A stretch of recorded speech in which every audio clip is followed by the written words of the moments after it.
Have you ever had somebody tell you that you are out of touch with the younger generation? Well, I have finally arrived. I have finally arrived at the ripe old age of 39, when people in their 20s tell me that I'm out of touch.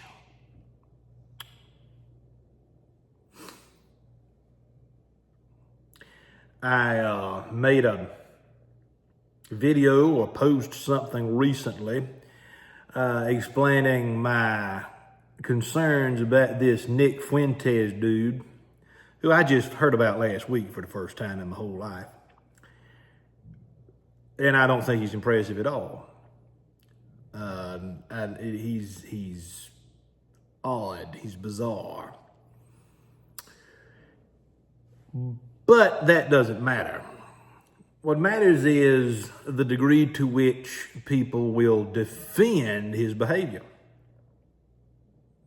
And one of the things that they defend is the need for the government to do something about young people, to help them in some way. These people are disillusioned, disoriented. No kidding. What do you expect the government to do about it? The best thing that the government can do about any of this is to get out of the way. Let people who have the talent and the ability and the energy to succeed in various aspects of life, let them do it. Those who want to play video games all day and live off of their mama and daddy's paycheck and be 35 years old living in a basement, that's not the government's fault.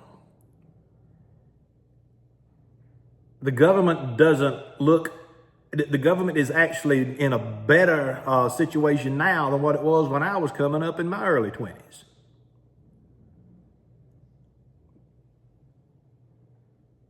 We don't have this terrible society where the government is going to keep you from succeeding as a young person. So where's the problem? Why are so many, particularly young men, upset? Well, I have my own theory. It's not fully developed yet. And part of it is that they're extremely uneducated, inexperienced, haven't been exposed to an older generation of people who actually know what they're talking about.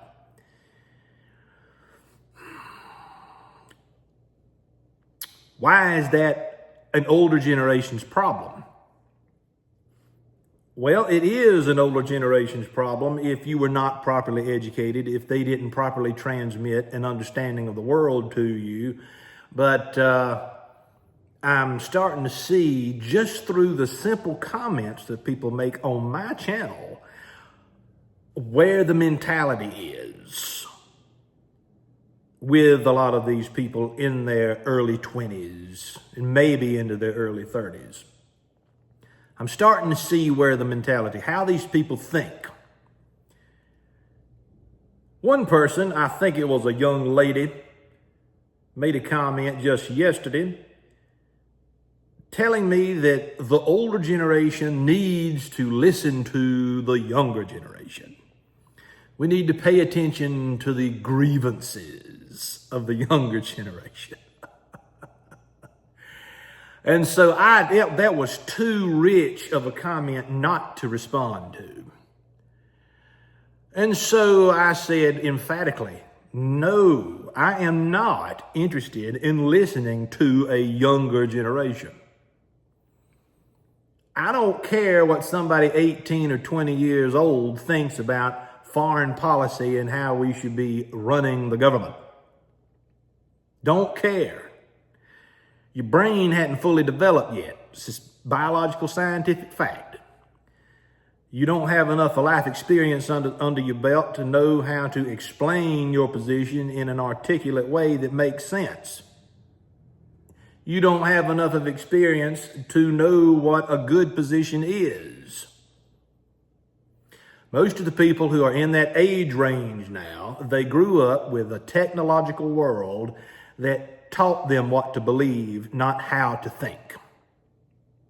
Didn't teach them how to read. Every time that I have ever taught anything in a classroom, you have to literally beg students to pick up a book and read.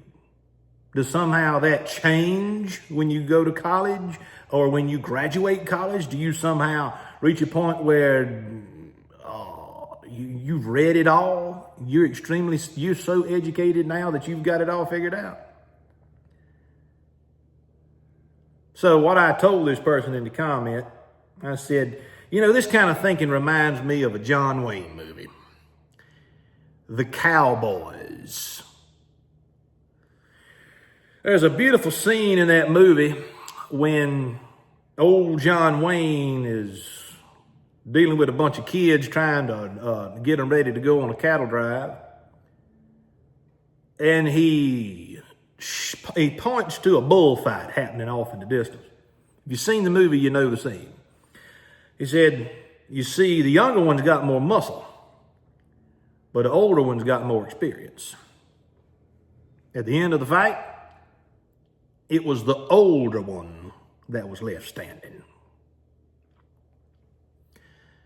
There's a rift in the so-called conservative movement in the United States now, and it's a rift in part because of spoiled brats.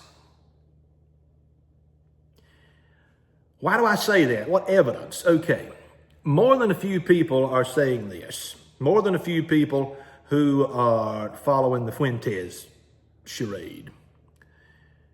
Now, I'll get to the neocons in a minute because I'm not a fan of Levin and all those people either.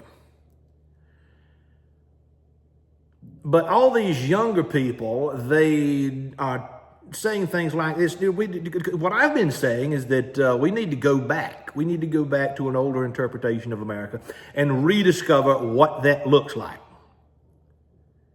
We need to re-educate ourselves, rediscover an older interpretation of American identity, and restore that. We need a restoration. We do not need a revolution. But these young people are acting like revolutionaries. We don't want to save America. We want a new America. That's revolutionary talk. Very rarely in world history does that turn out good at all. The American Revolution is almost a misnomer because it wasn't intended to be a revolution at all.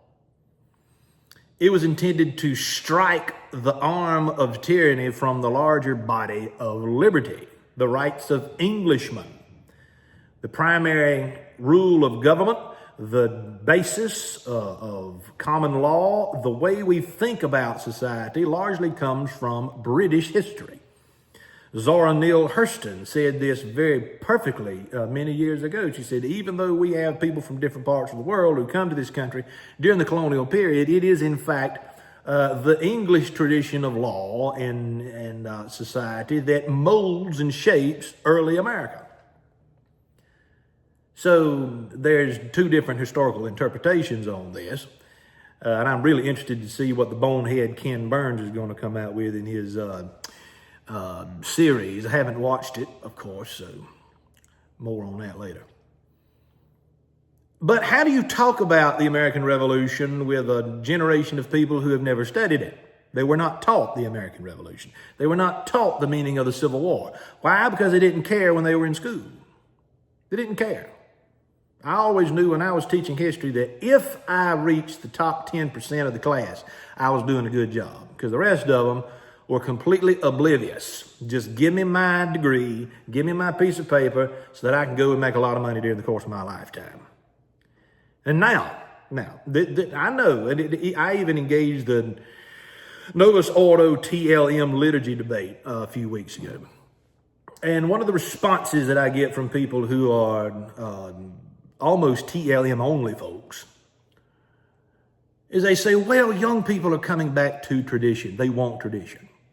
No, I don't believe that. I don't believe they have learned anything about the tradition in the first place. What they know about it, they're learning from online personalities. They're not reading for the most part. And when they do read, they're not reading wisely. They're not reading the right stuff.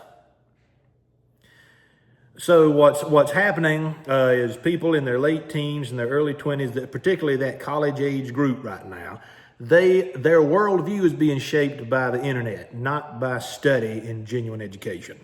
It's being shaped by the internet. And that is creating several problems. First of all, is the degree to which these people are gaining an education, it is very superficial. It is very superficial. It's skin deep.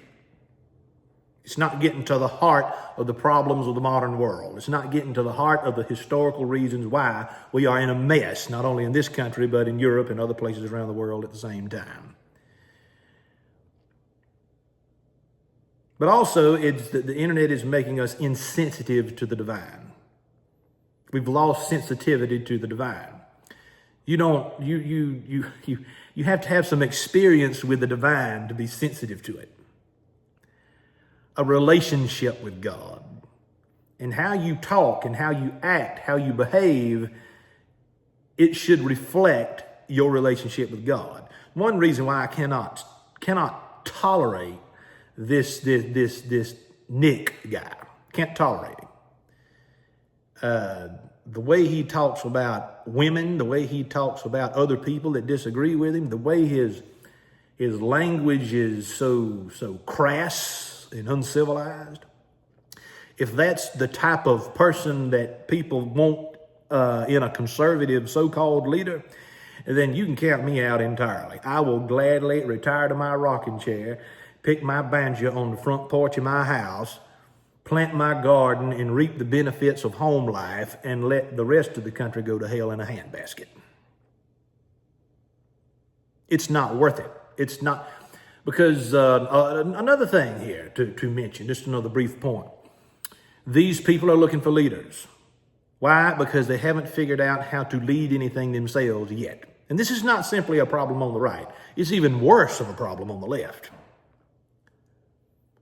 I want somebody to tell me what to do. I want somebody to lead me.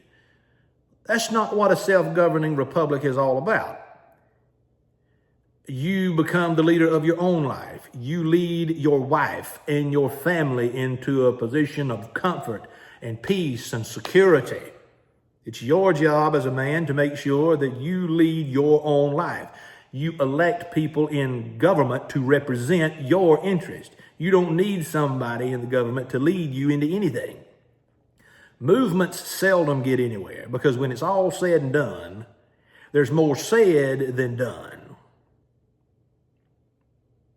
My primary job in life right now, my primary job is to make sure that my wife and my children have a safe and comfortable home life. That's it. It's not my job to create some type of political movement or to lead any kind of movement that does not benefit the home and the hearth. So I don't pay attention to people who are in college and they're looking for a cause. They don't have experience yet.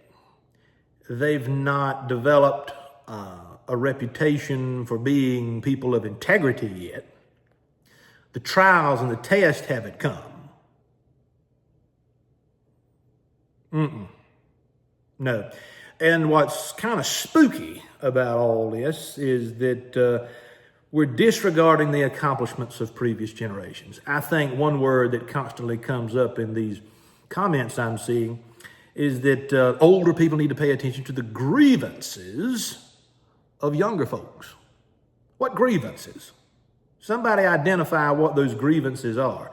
Because Thomas Sowell wisely pointed out years ago, and I've mentioned this in previous videos, you got basically two different camps when it comes to worldviews in America. You've got one camp that looks at history for its accomplishments, for the success stories, what we can learn from it. You have another set of people who look for stories of victimhood and grievances.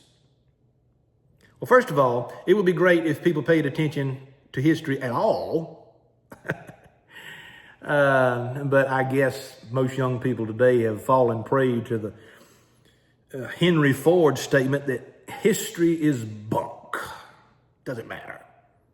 New. We want a new America. Y'all better be careful with that. You better be careful with that. You better know for certain you know what you're doing. The French revolutionaries thought they had it all figured out, and they ended up being ruled by Napoleon Bonaparte. That didn't turn out too good.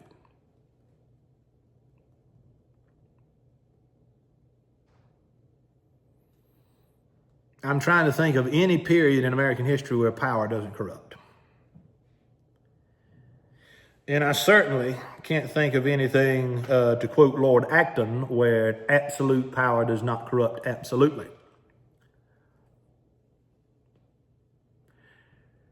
I think that somebody that's college age or just coming out of high school, anybody in their 20s really, you really need to be certain that what you believe is grounded in something bigger than yourself.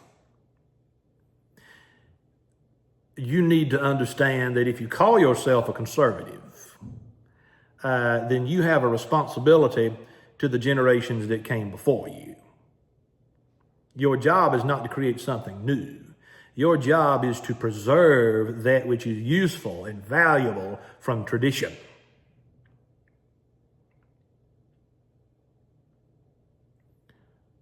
I don't see very much of that going on among young Americans. Now, on the left, is something we've been hearing this for years and years. When Obama was elected in 2008, he ran on this, I think his platform was hope and change, hope and change. Well, that hope and change didn't work out too good either, did it? So we've had people on the left for years saying, well, who cares about the old America? It was racist. It was, whatever term you want to put there. Whatever term the woke crowd has used for the past 10 years. We want something new. And now we have people on the right, younger, who's saying the same thing. So it's not so much about a civil war on the right. It's about a major conflict between two different camps of people in the major political parties who are trying to cast two different visions of a new America. There's literally no serious discussion going on right now about the overwhelming importance of the Constitution. The overwhelming importance of federalism and why it's at the heart of the Constitution. One word that some of these probably well-meaning but ill-informed young people are saying on the right now is that we need a monolithic culture in America. Monolithic. Well, they're too dumb to know that there has never been a monolithic culture in America. There has never been a single unified American nation. There has always been differences among the states and differences among the regions. And sometimes within the states, differences themselves. South Louisiana is not the same culture as North Louisiana. The low country of South Carolina doesn't have the same interest as the up country of South Carolina. As Donald Davidson said many decades ago, we are a nation of regions. The best thing you can hope for is to have some type of regional identity and regional culture, such as that of the American South, that of the Northwest, that of New England. But the founders never once envisioned that one idea, one region would gain a monopoly over the rest of the country. That's one of the reasons we have an American Civil War in the 1860s. We have one side of the country trying to impose its vision of America on the other side of it. That has never worked, and if people knew history, they would know this automatically.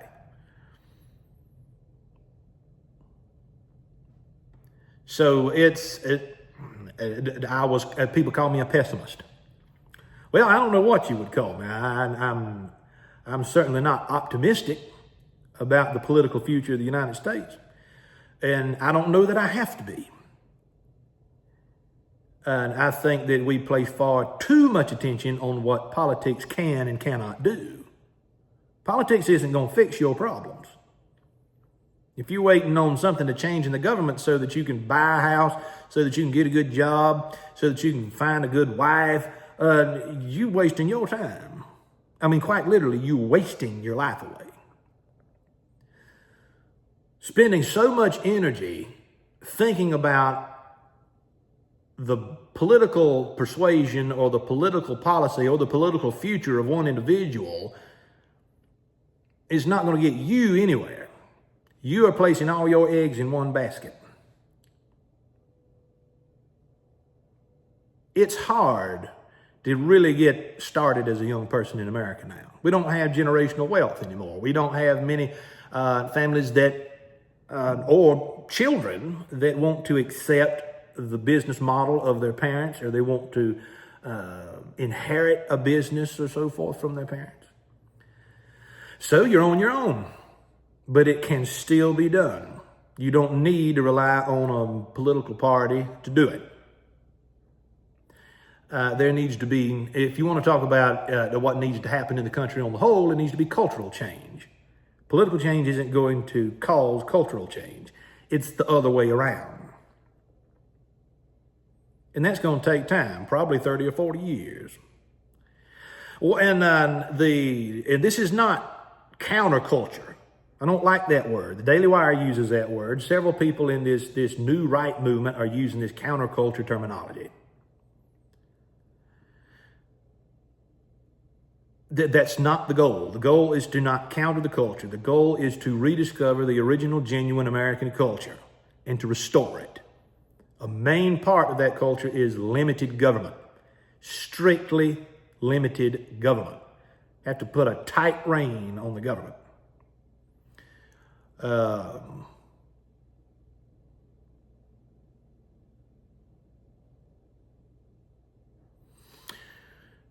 You don't get to decide everything. You don't get to decide how the country is going to be governed by the sitting president. You don't get to decide how other people are going to treat you. The only thing you can control is you, the decisions that you make as a young person or as an older person. That's all you have the power to do. And so I think it's starting to get a little bit ridiculous. I think people need to turn the phones off, need to turn the computer off. If you want to be engaged in political discussions and in societal change, then you really need to be studying. You need to know what you're talking about. Don't simply listen to what somebody else's opinion is on a particular issue. Do your own research. Do your own work. But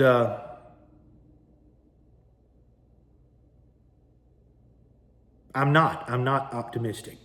In my early 20s, I probably would have been more optimistic, but now, as I'm pushing 40, I'm less and less concerned with the future of the country.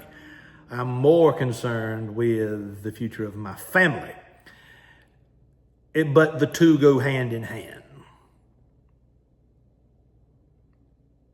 We like to point our fingers at somebody else and say, well, it's their fault. The reason I don't have what I want out of life is somebody else's fault. You start going down that road and it never ends. You talk about a rabbit hole.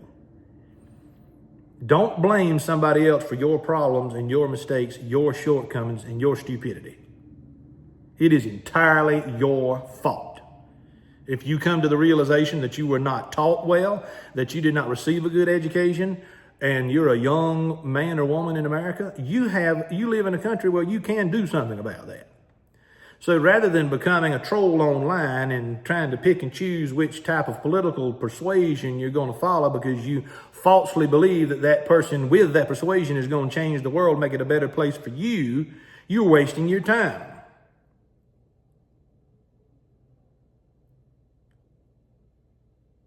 Fix your own house. Fix your own problems. Don't point fingers at everybody else and blame. That's the tactic of the left. That has been the tactic of the left for generations. And now it's happening on the right. But who am I? I'm out of touch. There's a generational rift. I need to listen and pay attention to the younger generation, pay attention to their grievances. No, I need to tell them to man up and quit whining about it. Get out of your mom and daddy's basement, turn the video games off. Start a business. Go get a job.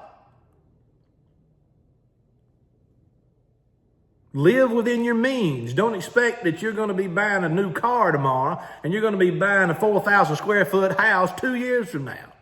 If you have to start out with milk crates as the furniture in your apartment, then do it. Everything's not going to be handed to you on a silver platter. I've said it before, the older I get, the smarter my daddy becomes. Daddy used to tell me this same thing.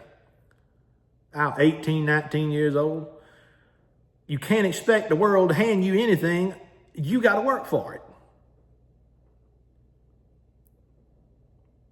You make a bad decision, learn from it, move on. Don't keep making the same mistake.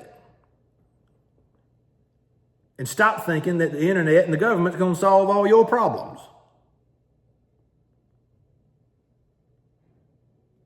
It's not that difficult. Our priorities are back-asswards in this country. Doesn't matter, it really doesn't matter anymore what political party you're a part of. The politics doesn't have anything to do with this.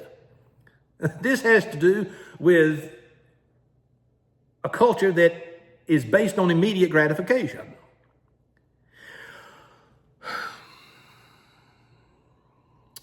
Anyway, that's enough for today. I look forward to the comments, both good and bad. Because, you know, opinions are like buttholes. Everybody's got one and they all stink.